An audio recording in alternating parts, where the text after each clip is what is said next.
neuropsychologists to wonder whether or not a poltergeist isn't a ghost in the traditional sense, but instead is some kind of telekinetic outburst from a person. And a lot of times it's usually the suspicion falls on either a teenage girl or teenage boy or somebody in the household who may be having emotional problems. And a lot of these cases, there's always seems to be, like a young person in the house that seems to be the center of activity.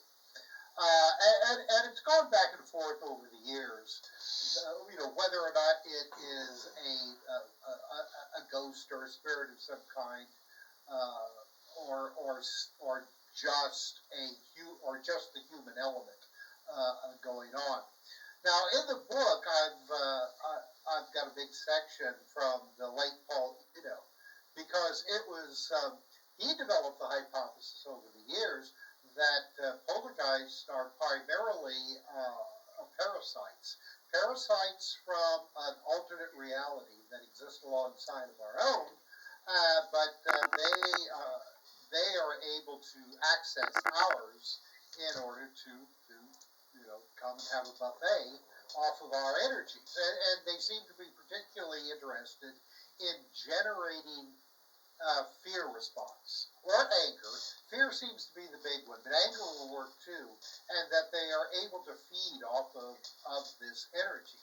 Now, one of the reasons that Paul felt this way was because of one of his early cases that involved a family and a young girl that was experiencing all kinds of just terrible poltergeist activity, lots of floating furniture and televisions being knocked over and destroyed. And, this wasn't a rich family, so, the television getting busted up, that was a big problem. But one evening while he was visiting this family, and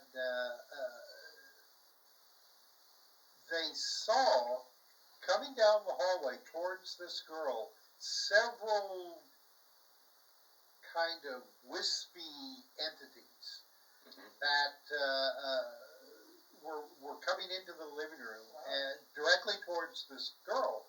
And Paul stood in between her and them and actually reached out to push them away. But he said that he actually pushed against something. He said that it felt like to him that it was it had substance to it, but it felt almost like there were bones inside. He said that they seemed to be thin and lightweight, almost like a bird's bones. That was the impression that he got from it. But these things were able to get around him and proceeded to push the girl down onto the floor. And then after that, everything, just kind of erupted, people yelling and screaming, and they disappeared. So, in his subsequent investigations, he had other cases, and it just seemed to strengthen his idea that these weren't ghosts in the traditional sense, but instead, otherworldly entities that, however you'd want to define them. Now, the very religious would call them demons, but I don't like to go in that direction, because poltergeists tend to start doing what you think that they're going to do, or what you speak out loud what they're going to do, possibly to elicit that fear response that he was talking about. And I've noticed this myself. If you're in a house where there's poltergeist activity, say you're sitting around talking, and somebody says that a poltergeist are well known for tearing up family photos, and sure enough, the next day, family photos start getting torn up. Same thing goes if you're talking out loud and saying, well, these are demons. Well, the next day, if you have crosses on the wall, they're hung upside down, your Bibles disappear or set on fire. It seems that, whatever it is that you say that you think these things are, they're more than happy to play that role. And again, it kind of falls into Paul Eno's ideas that they are trying to elicit strong emotions, that they're able to feed off these strong emotions.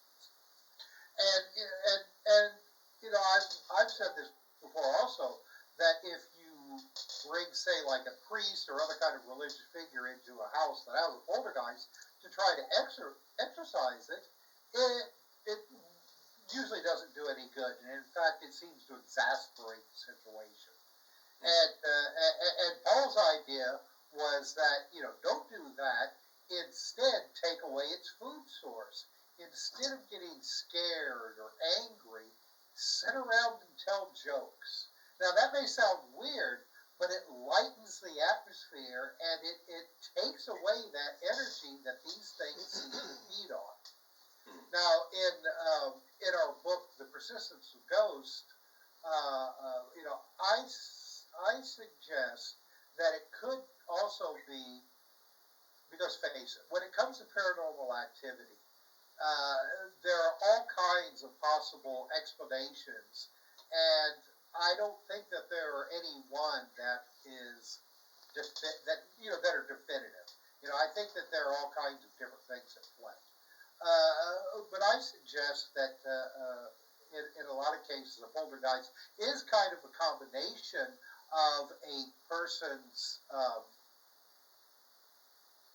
internal conflicts being let loose through telekinesis or psychokinesis, whatever you have it, and the possibility that there is a split in a person's personality, sort of along the lines of multiple personalities.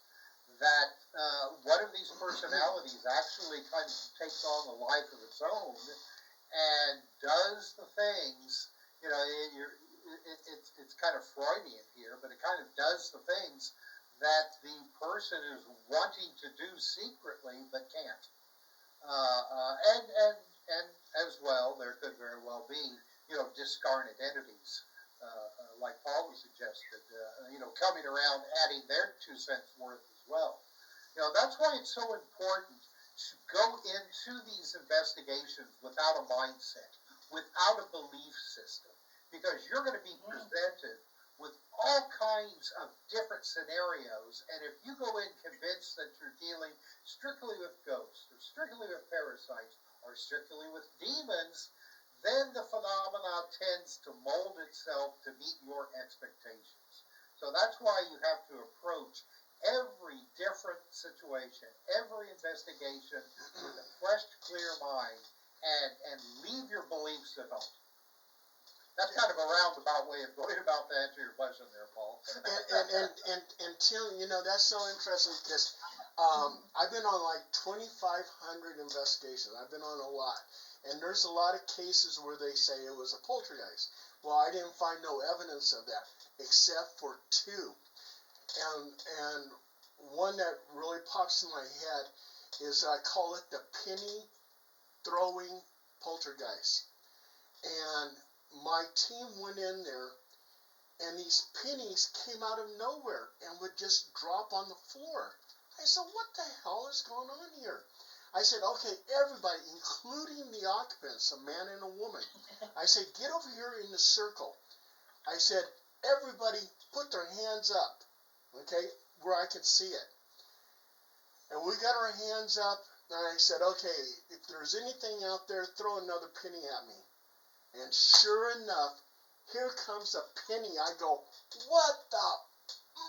I can't say the word, but my mind was totally blown. And so I said, okay, let's do it again. Put your hands up.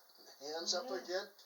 And sure enough, another penny comes. I go, I look at the occupant, I go, how are you doing that? And he goes, I'm not doing it. That's what I'm trying to tell you. There's a poltergeist in here. come to find out also too, he had a 13-year-old boy. And the 13-year-old boy wasn't there that night, but that 13-year-old boy, we kind of started thinking that we had a parapsychologist with us, and he was kind of thinking that this 13-year-old boy was exerting some type of energy into that home, causing those pennies to fall. And that was one case. The second case, this family said they had a poltergeist, and I've heard that many times, and never finding really evidence of a poltergeist except for the penny thing. But we went into this house, and when their daughter is in the house, the ceiling fan moves, and it's turned off. And okay, so it's moving. I go, okay, maybe you're having some kind of electrical problem here. But then I said, okay, let's take the daughter to the neighbor's house, and let's see if the thing will stop. And sure enough, we took the daughter over there, and the ceiling fan slowly turned off. When she came back into the house, the ceiling fan started again. So, and they had a lot of objects that would move or disappear, blah, blah, blah. And the daughter was 12 years old. So, again, maybe exerting energy. It was a really strange case. And they had me do a house blessing, but that didn't work. And usually my house blessings work, so it wasn't like a common ghost. There was something else projecting that energy. Yeah, one of the most remarkable cases that I personally witnessed was a situation where this older couple had to start taking care of their two grandchildren because both of these kids' parents were in jail, and the girl was around 12, the boy was around 9, and they weren't very happy. I mean, they loved their grandparents naturally, but they were taken away from their home and having to live someplace else. And they started experiencing in this house some poltergeist activity. Nothing, like really horrible, but just a lot of your traditional stuff. Raps on the wall, knocks on the door, furniture moving around a little bit. But when I was there, I was sitting in the living room talking to the two grandparents, and I could see down the hallway. It was just like a small ranch home out in the country, and it had a hallway that led from the